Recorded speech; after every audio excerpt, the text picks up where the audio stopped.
একটা বিচ্ছেদের বিকেল বেলাতেও সামনের মানুষটার চোখে অপেক্ষা থাকবে, কোনোভাবে আবার ফিরে আসবার লালসা থাকবে।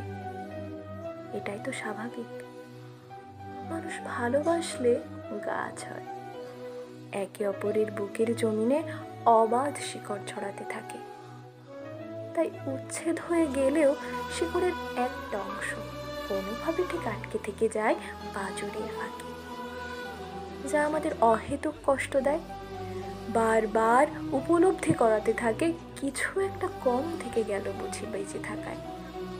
কে যেন একটা আসছি বলেও আসেনি আর সময় করে, শুধু একটা আফসোস থেকে যায়।